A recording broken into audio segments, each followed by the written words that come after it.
Hello there, my lovelies. How's it going? Welcome back to my channel, Boomy Reactions. For those of you who are new, my name's Boomy. Thank you for watching.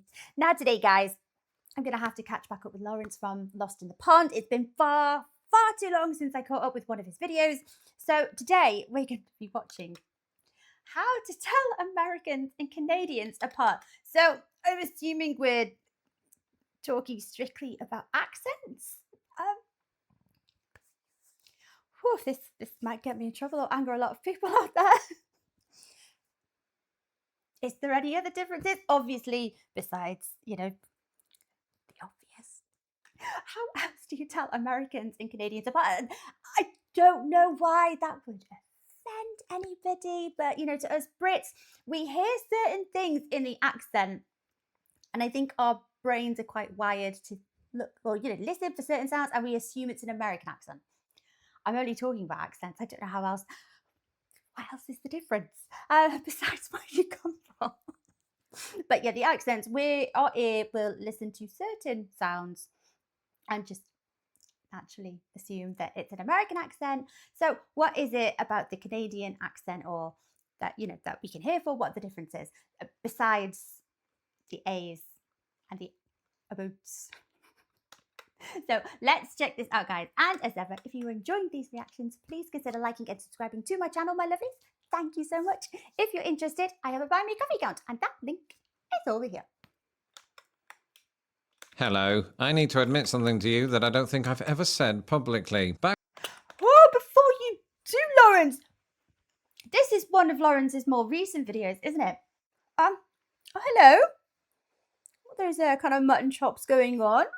Oh, they're new. Where are the red frames? Oh, a bit of a colour change. Well, blue glasses. But they do suit him. I'm so used to seeing the red specs. When I lived in Britain, I used to think that Americans and Canadians all sounded the same. I think that is a fairly common misconception, especially here in the UK.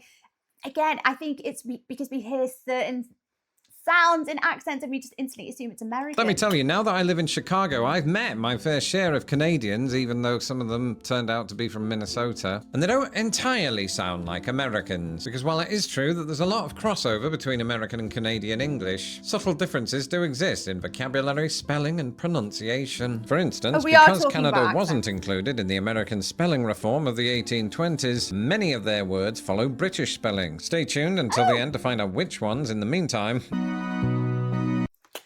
Now, am I right in thinking, guys, as well, that for our Canadian viewers, you follow the Z pronunciation of Z or Z, we're Z. You guys say Z as well, whereas Americans say Z, but Canadians, you're like us, you say Z.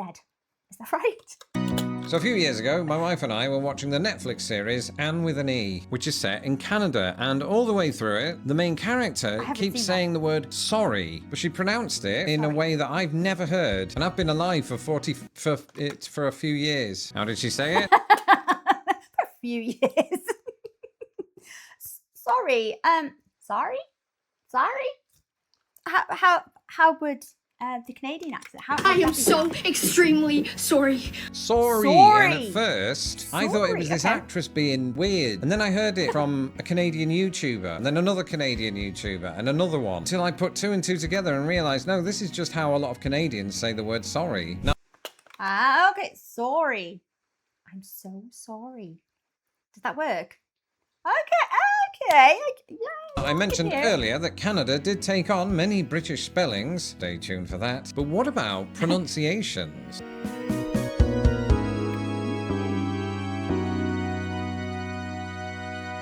You may remember a few years ago when I told you Americans pronounce the word lieutenant as lieutenant, whereas British people say lieutenant. Well, after looking it up, I discovered today that the Canadian military favours the British way. And also a few years ago, I professed my love for Americans that pronounce the word bag as baig. And honestly, it was a big mistake. I should never have done this because I've since received 7 marriage proposals. But while in America,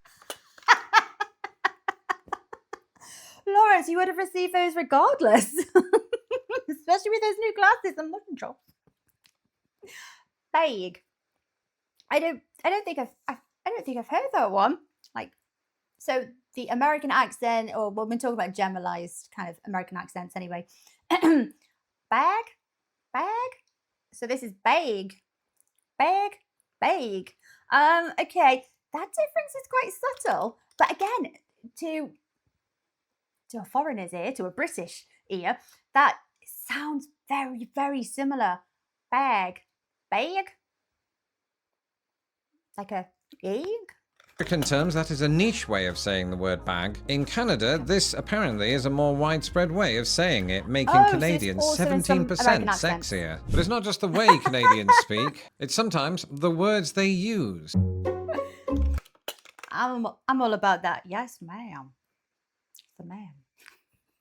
Bag. Okay, I get it. And as is 70% often the case sexier. when you're talking about the vocabulary of two different countries, this usually involves hats. Just as Brits and Americans can't agree on what to call the hat worn by Charlie Chaplin, it's a bowler hat. It's definitely a derby hat. Canadians, surprise, surprise,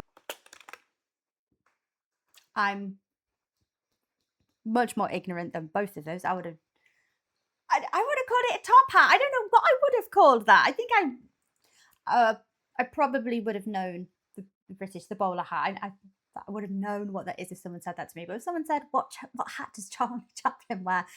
I'd shrug or just be like, I don't know, a top hat. have their own word for a specific type of winter hat that's known in the United States as a beanie and in Britain as a woolly hat Teeny or weeny beanie. beanie sometimes. What do Canadians call it? A toque. That's not how you say it. It's pronounced toque. Well, since Chicago has toque. Canada light weather, I often find myself wearing a toque, so solidarity with my neighbours to the north. A toque? I've not heard that before. Beanie. I know what you would be referring to if you told me that you like wearing beanies. Or just a woolly hat. I think I'd just call it a woolly hat. But yeah, a beanie. I would have no idea if you told me that you love wearing a toque. And apparently, Canadians have renamed the entire wardrobe because they add to what is already a heated debate in North America. Famously, Americans are split on whether to call these sneakers, tennis shoes, or what's the other one? Trainers. Gym shoes. Well, some Canadians refer to these as runners. And why not have a party in which we Runners. invite my country too? I used to call these trainers. So most of us can't even agree on what to call our footwear, never mind. That is an interesting one. Yeah, I don't even think there's any kind of north-south divide or anything like that in the UK. The trainers universally up and down the UK. But then again, my running shoes are different from my trainers. So maybe we just use trainers interchangeably with sneakers. But runners are running shoes. Which shoes to wear. Don't mind me. I was just reading through some of my notes in my exercise book. An exercise book is the name that we give in British schools to a notepad. This kind of notepad, to be specific. And, you know, while Americans don't typically refer to this as an exercise book, they do either call it a notebook, a notepad, or a writing pad. Well, I would know what you meant if you used any of those words in front of me. Yes, yeah, all primary schools and secondary schools refer to these as exercise books as opposed to textbooks, you know, to differentiate. Get your books out, guys, get your exercise book, get your textbook out, or both. I suppose if I was in school and a teacher said, get your notepads out, I know what they would be talking about. It's just so much more common to hear it called an exercise my book. Canadian friends north of here have, I think, the best name for this. And that word, and I think I'm going to start using this from this day forward, is scribbler. It just has such feeling behind it, and I think we need more of that in the world. A few weeks ago, I did a video about how British and American that. toilets are very different. And in that video, I told you that we also use different words to describe bits of the toilet. For instance, when we in Britain refer to public toilets, we might call them the ladies or the gents, the loos, or the public toilets. In America, it's usually restroom. And in Canada, some people might use a word that used to apparently be popular in the United States, and that word is washroom. Something pretty major, I think, that separates Canadian English from American English is how it pronounces the last letter of the alphabet. Oh, yay! I said, didn't I? So Laurence says the same. Okay, so Canada. Canada, you're with us, you say Z. America, you're settled on Z. Z and Z. Okay. Speak to most Canadians and they'll tell you that they are unified with the British on this one. Z. Perhaps my favourite Canadianism is a word for something that none of us can agree on. That thing that British people call a multi-storey car park and that Americans call a parking garage. Canadians, primarily in the west of the country, call this a parkade. A parkade. Not heard that one. Isn't it just a parking lot? I've heard parking lot. What's the difference between a parkade and a parking lot? Or are they the same thing used interchangeably? I just call them a car park. Manto Oh of yeah, parking multi-storey. and arcade. Another thing that all three countries have a different word for is the big building where you keep fire engines. Growing up in Britain, this was always known to me as a fire station. But Fire moving station. to Chicago, I realised, oh, you can be fancy and call it a firehouse. Very cosy. Well, Canadians apparently add a communal element to this by calling it a fire hall. I'm just Oh, a fire hall. I think that sounds a bit more grand. Like a firehouse. It does have a cozy kind of connotation going to it, doesn't it? But I say that the Canadian term, the washroom for a bathroom, sounds quite kind of cozy as well. The washroom. I think if I was talking about a washroom, I would be referring to my bathroom at home because it just sounds cozy. picturing Canadian firefighters sitting around in luxury listening to Brahms. Speaking of fire, come on England! Grander. And now, as promised, we've reached that time in the video that you've all been waiting for. When I, Laurence Brown, am going to be given a list of words and I've got to guess whether they are spelled the British way or the American way. In Canada, defence. So that's a word where in Britain we usually spell that with a With a C. Yeah. But, I'm going to highlight my not very good English grammar and English skills here.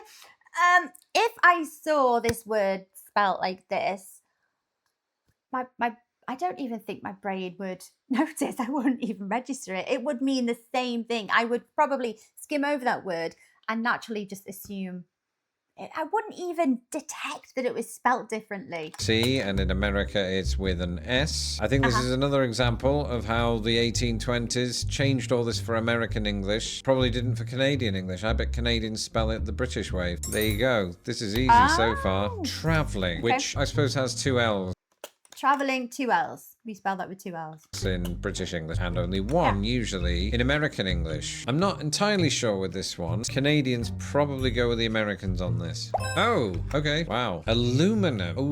Oh, so what is the logic? What's the logic? What's the reason behind that? Because an awful lot of these Canadianisms you guys share with us. What's the reason for that? Anyway, yeah. So traveling, I would, if I saw that spelt with 1 L, I would spell. I would spell check it. I would think that I've misspelled that. Ooh, this is an interesting one because the story of how aluminum came about is something that I've talked about before. I suspect Yes. Canadians tend to go for aluminum. Hey, Oh, colour. So the version the without a American U, way, I yeah. think, goes back to American spelling reform. So once again, I think Canadians probably, for the most part, retain the British spelling here.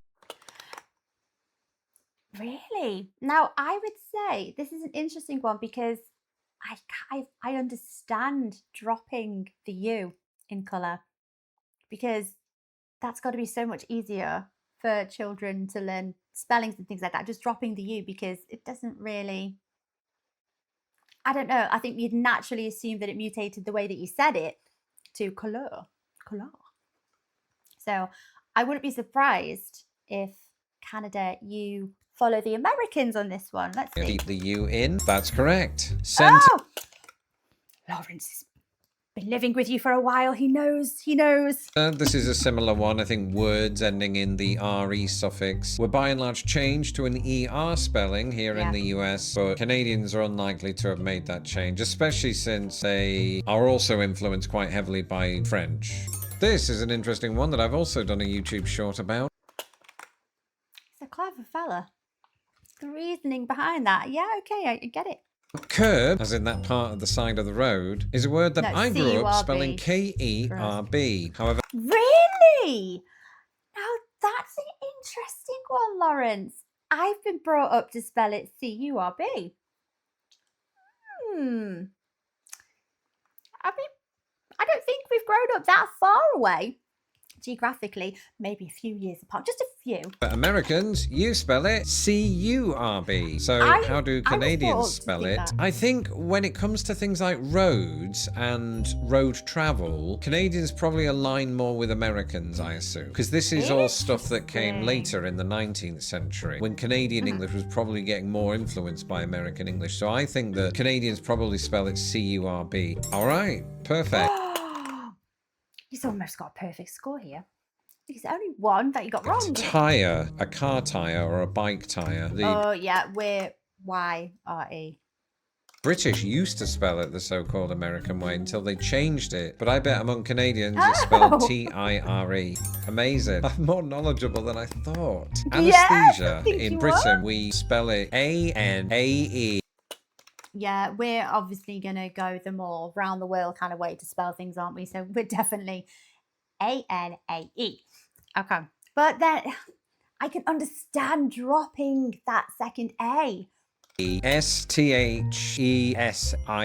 And in America, they don't usually spell it that way. Canada and America have completely different healthcare systems. Does that extend to the way they spell Maybe things within the more like healthcare the field? UK. And I'm not entirely sure. I'm going to say it's one of those where Canada goes with the British way.